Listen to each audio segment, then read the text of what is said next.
Que el Señor te bendiga, mi hermano, mi hermana. Es un gusto poder estar acá contigo una vez más. El día de hoy, viernes, arrancamos con el libro de Hebreos. Capítulo 4 es el que nos corresponde el día de hoy, así que después de esta introducción iniciamos.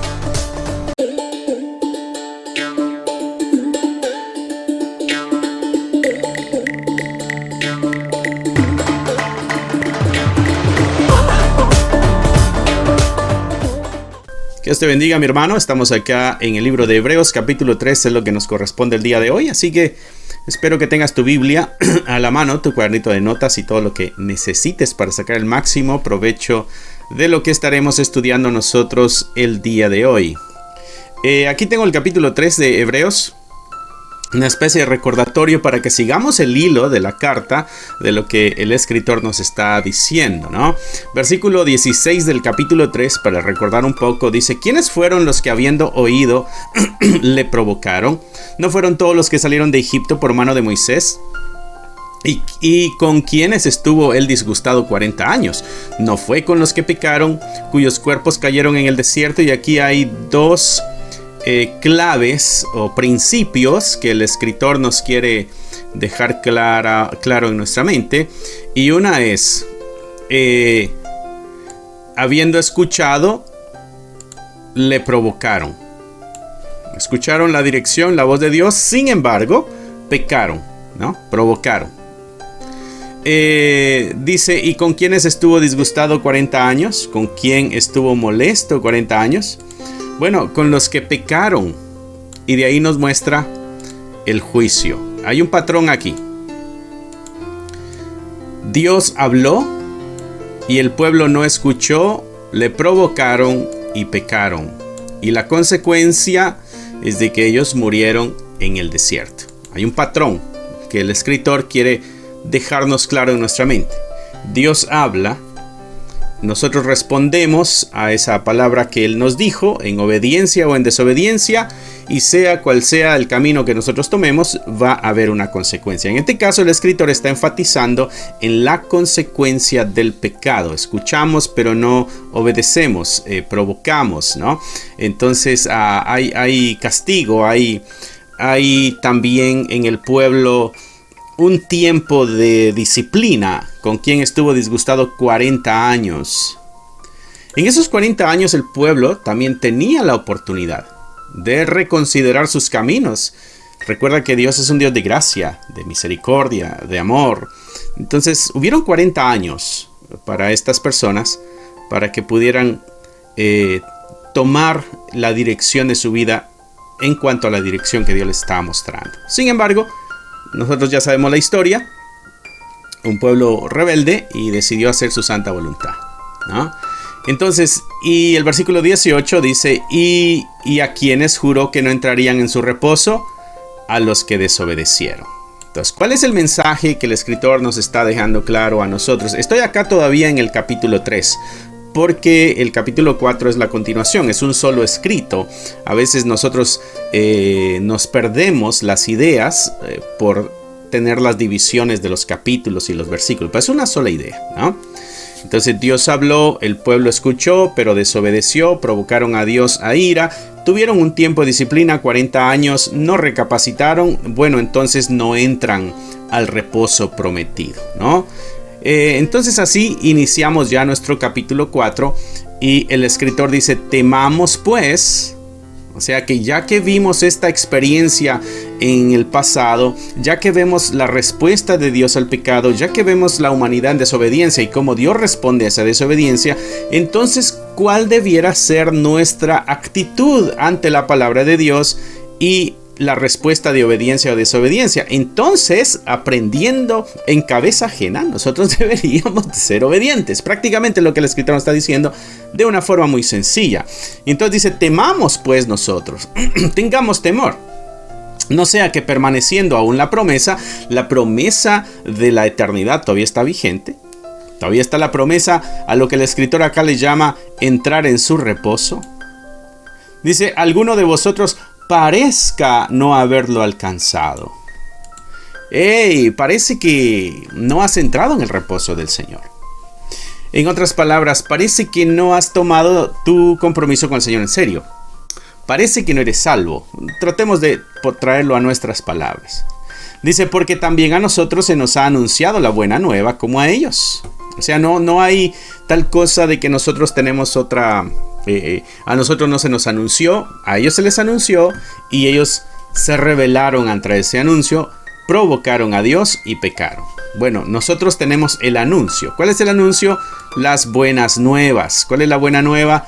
El evangelio. Evangelio quiere decir buenas noticias. ¿Cuál es la buena nueva para nosotros? Bueno, que Cristo murió por nuestros pecados y tenemos en él perdón de nuestros pecados.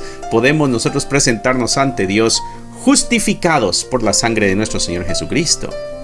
Entonces el escritor está diciendo, tengamos nosotros temor, porque hay un mensaje que quizá nosotros no estemos escuchando, que sea el mensaje del perdón y de la salvación. Quizá estamos ignorando el mensaje del perdón y de la salvación. Recuerda que hasta donde se entiende, esta es como una especie de bosquejo de una predicación, así que la audiencia de este escrito es creyente, pero incrédula también. Entonces hay unos mensajes que son muy claros para los incrédulos, y hay otros que son claros para los creyentes, ¿no? Entonces, acá hay un mensaje para el creyente. Tu vida da testimonio de tu salvación o no. Ten temor, ponte las pilas. ¿Eres incrédulo? No, la verdad yo no he depositado mi fe en el Señor. Bueno, hazlo, porque igual el castigo va a ser para ti también. Dice, porque también a nosotros se nos ha anunciado la buena noticia como a ellos, pero no les aprovechó el oír la palabra por no ir acompañada de fe en lo que oyeron. Entonces aquí el escritor nos pone otro ingrediente. No solamente es escuchar la palabra de Dios, saber el evangelio, conocer el mensaje del evangelio, sino que creer ese evangelio, acompañado de fe. Dice, pero los que hemos creído, el sinónimo creído y fe, los que hemos creído, bueno, entonces hemos entrado nosotros al reposo. De la manera que dijo, por tanto juré en mi ira, no entrarán en mi reposo, aunque las obras suyas estaban acabadas desde la fundación del mundo. Hay a unos que no tendrán la oportunidad de entrar al reposo de Dios, a la eternidad en este caso. Y hay otros que sí entraremos, y dice Pablo que son los que hemos creído. Entramos en el reposo. Gloria sea a Dios. Versículo 4 dice, porque en cierto lugar dijo así del séptimo día, y reposó Dios de todas sus obras en el séptimo día. Este es un relato de la creación, cuando Dios hizo todo en 6 días y el séptimo día descansó. En cierto lugar dice esto, hablando del día de reposo. Y otra vez aquí, no entrarán en mi reposo. O sea, Dios habló de un reposo allá en la creación y Dios habla de un reposo ahora para el pueblo de Israel cuando venía en el desierto. Dice, por lo tanto, puesto que falta que algunos entren en él, y aquellos a quienes primero se les anunció la buena nueva, no entraron por causa de desobediencia, otra vez determina un día. Hoy es el día. Entonces hay un día de reposo, dice el escritor. Se menciona un día de reposo allá en la creación, pero se menciona también otro reposo allá con Moisés para el pueblo que va a entrar a Canaán.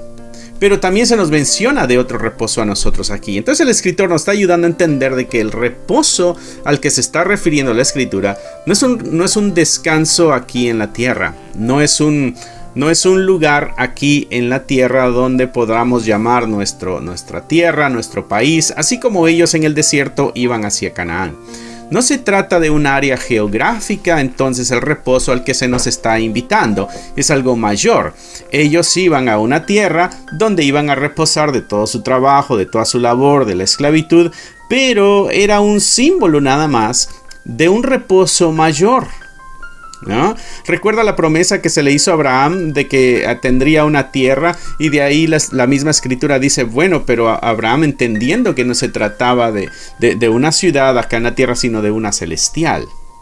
Entonces las cosas que Dios ha hecho en la historia terrenalmente apuntan hacia algo eterno y celestial. Y en este caso el escritor nos está hablando del reposo. El reposo no apunta a algo terrenal, sino que el reposo apunta a algo celestial. Y entonces nos da otra vez el consejo. Hay otro día para que podamos entrar nosotros a ese reposo. ¿Cuándo es? Acá dice, es hoy. En otras palabras, no desperdicies las oportunidades que Dios te presenta para entrar en su reposo. Hoy tenemos la oportunidad de entrar a su reposo. Dice, otra vez determina un día, hoy, diciendo después de tanto tiempo por medio de David, como se dijo, si oyereis hoy su voz, no endurezcáis vuestros corazones. Y esto lo ha repetido varias veces el escritor. Si oyereis hoy su voz, no endurezcáis vuestros corazones. Acá en el capítulo 3 también lo dijo, si oyereis hoy su voz, no endurezcáis vuestros corazones, ¿no?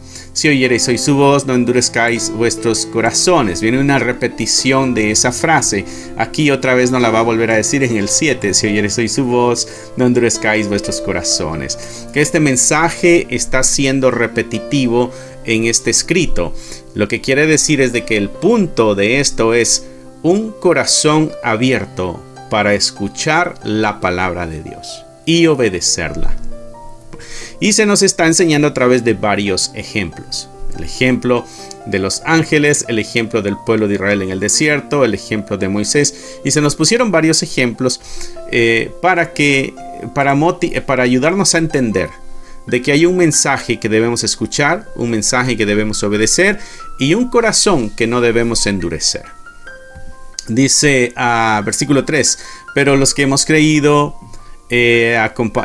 pero los que hemos creído, acompañada de fe en los que oyen, pero los que hemos creído, entramos en el reposo de la manera que dijo, juré por tanto, juré en mi ira, no entrarán en mi reposo, aunque las obras suyas, porque de cierto lugar dice, y se nos habla otra vez del reposo, ¿no? Versículo 7, y otra vez determina un día, ese día es hoy, después de tanto tiempo, por medio de David, como se dijo, si oyereis hoy su voz, no endurezcáis vuestro corazón. Entonces pasó el tiempo y viene otra vez el mensaje de Dios. Este es un mensaje repetitivo de Dios. No endurezcáis el corazón. No endurezcáis el corazón. Esto sucedió en el huerto, esto sucedió en el desierto, esto sucedió en el tiempo de los reyes y esto está sucediendo aquí con nosotros el día de hoy. Dice acá, hablando otra vez del tema del reposo, si Josué les hubiera dado el reposo, no habría después otro día. Si el reposo prometido de Dios era la tierra, bueno, Josué los metió a la tierra, entonces no debería de hablarse de otro reposo. Pero aún en el tiempo de los reyes viene el mismo mensaje de Dios, no endurezcáis vuestro corazón. En el tiempo de David. Hay un mensaje constante y repetitivo. Si el reposo del que Dios hablaba es la tierra, bueno, Josué se las dio. ¿Por qué entonces se nos anuncia de otro día? Entonces quiere decir que ese no es el reposo prometido final de Dios. Dice, por tanto, versículo 9, queda un reposo para el pueblo de Dios. Porque el que ha entrado en su reposo también ha reposado de sus obras como Dios de las suyas. Entonces ahora viene una especie de comparación en el reposo. Dios descansando de sus obras y la humanidad descansando de sus obras. ¿Hacia dónde apunta este reposo?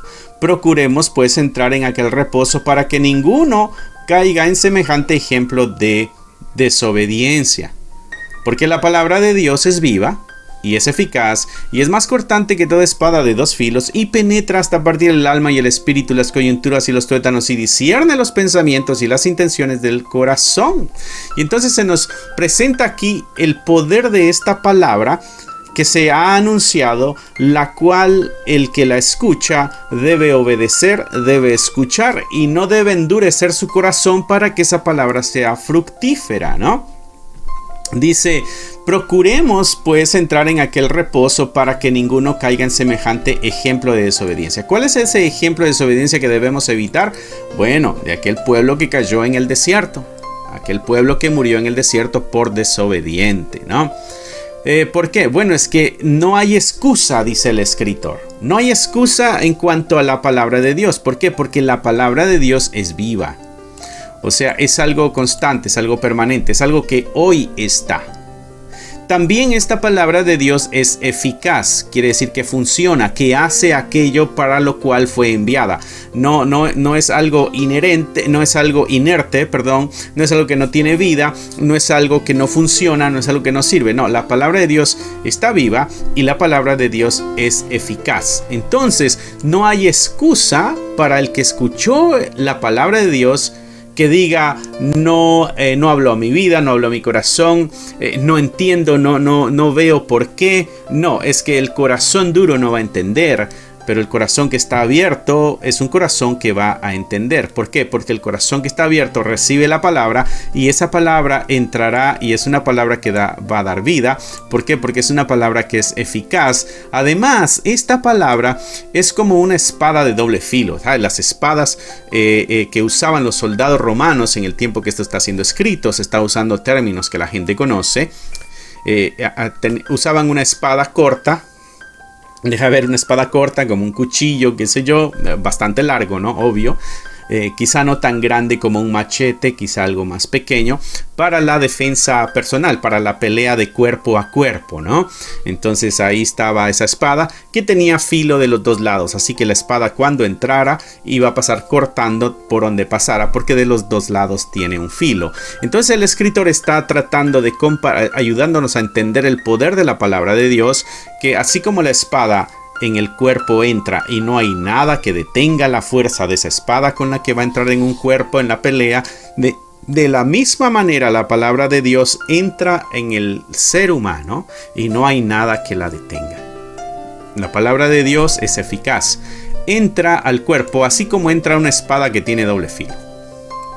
Penetra el alma, penetra el espíritu, ¿no? Penetra los pensamientos, penetra las emociones, llega a lo profundo de nosotros, a lo que está escondido, a lo que tratamos de ignorar, a lo que ponemos debajo de la alfombra, aquello que sacudimos en una esquina, aquello que nadie sabe, aquello que solamente tú y yo sabemos.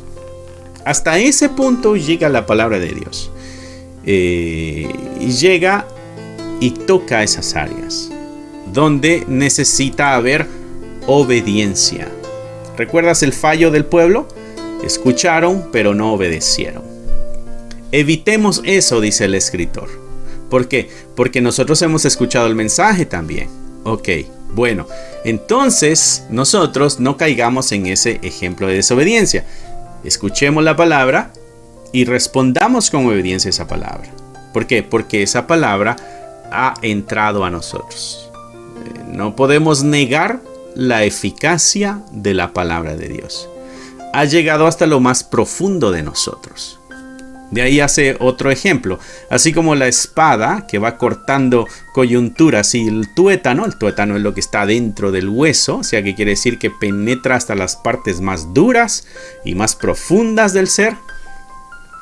Bueno, hablando de la palabra de Dios en una forma espiritual también, penetra y parte el alma y el espíritu, ¿no? Y acá nos da un poquito más de explicación a qué se está refiriendo. Discierne los pensamientos y las intenciones del corazón. O sea, la palabra de Dios entra al ser humano de tal manera que le convence y le muestra sus pensamientos pecaminosos y sus intenciones pecaminosas. Le muestra al ser humano la palabra de Dios, el mal que habita dentro de él. No podemos entonces negar la eficacia de la palabra de Dios, es lo que el escritor está diciendo, refiriéndose al mensaje al cual no hay que cerrarle los oídos y no hay que endurecer un corazón para que eso no nos venga a nosotros a consecuencia de la desobediencia, ¿no? Versículo 13. No hay cosa creada que no sea manifiesta en su presencia. Antes bien, todas las cosas están desnudas y abiertas a los ojos de aquel a quien tenemos que dar cuenta. Entonces el escritor se encarga también de decir, la otra cosa es de que Dios conoce totalmente tu vida, en totalidad, cada rincón, cada esquina, cada secreto que tienes, cada cosa que has practicado cuando has creído que nadie te ha visto, cuando has creído que nadie se ha enterado, cuando has creído que nadie sabe lo que has hecho, aún lo que piensas, lo que tú crees que nadie sabe qué es lo que piensas, bueno, Dios sabe lo que tú piensas. Dios sabe lo que tú has hecho y Dios conoce la intención de tu corazón. El escritor está diciendo, ante los ojos de Dios, tú eres un libro abierto. Tú no puedes ocultar nada a Dios. Dios lo sabe todo. Y en esta verdad de que Dios lo sabe todo, te manda un mensaje para que lo recibas, para que te arrepientas y para que inicies un caminar con Él. Dice Él, todas las cosas están desnudas y están abiertas a los ojos de Dios, ¿no? Y dice algo aquí más también. No solamente sabe lo que piensas, no solamente sabe tus intenciones, no solamente sabe lo que haces, sino que aparte de, tienes que rendir cuentas de todo eso. Tienes que rendir cuentas de todo eso. No hay tal cosa de que, bueno, yo hago lo que sea y yo hago mi vida lo que yo quiera. No, sí puedes hacer lo que tú quieras y lo que sea, pero tienes que rendir cuentas. De eso nadie se escapa, todos tenemos que rendir cuentas. Entonces yo veo mi vida y digo, yo no puedo rendir buenas cuentas de mi vida. Necesito a alguien que me ayude y ese es Cristo. Y ese es Cristo. Por tanto, dice el escritor, ya que tenemos que rendir cuentas, por tanto de que Dios nos conoce quiénes somos, lo que pensamos, lo que hacemos y lo que deseamos, y conoce cada área de nuestra vida y nada puede ser oculto, lo visible, lo invisible, todo Dios lo conoce y lo ve, y nos damos cuenta de que no podemos rendirle buenas cuentas a Dios. Yo no puedo pararme delante del Dios y rendir buenas cuentas como se demanda. Entonces necesito yo la ayuda de alguien si quiero liberarme del castigo y del juicio. Y aquí es donde el escritor dice, por tanto, teniendo un gran sumo sacerdote que traspasó los cielos. ¿Recuerdas? El sumo sacerdote era aquel que tenía que ofrecer un sacrificio por su pecado, y ya que habías ofrecido un sacrificio por su pecado y habían sido perdonados sus pecados, entonces tenía que presentar un sacrificio por el pecado de todo el pueblo, y entraba con la sangre y la salpicaba allá en el lugar santísimo donde estaba el arca del pacto. Y esa sangre que caía allá, bueno, era la que traía también el perdón para el pueblo. Entonces el sumo sacerdote era este ser que está en medio de Dios y del pueblo, representando al pueblo para que Dios perdone al pueblo. Y ahora el escritor dice, nosotros tenemos un sumo sacerdote también. Y no solamente es no es un sumo sacerdote humano cualquiera como los que existieron en el Antiguo Testamento, en el pasado, aún en el tiempo de Jesús. No, no es así. Este traspasó los cielos. Este no llega al lugar santísimo en el templo en la tierra. No, este llegó al lugar santo y perfecto en los cielos. Traspasó los cielos. ¿Quién es ese sumo sacerdote que tenemos? ¿O ese intermediario? ¿O ese que aboga para el perdón de nuestros pecados? Bueno, es Jesús, el Hijo de Dios. Retengamos entonces nuestra profesión. Mantengámonos firmes entonces en lo que creemos. Tenemos un gran sumo sacerdote. No debiéramos estar asustados. Tenemos esperanza. Versículo 15. Porque no tenemos un sumo sacerdote que no pueda compadecerse de nuestras debilidades. Bueno, este sumo sacerdote no solamente traspasó los cielos, no solamente es nuestro representante ante Dios, no solamente es el mismo Hijo de Dios, sino que también se compadece de nuestras debilidades. O sea, entiende la debilidad del ser humano y con tal razón se acerca para ofrecer ayuda. Se compadece de nuestras debilidades.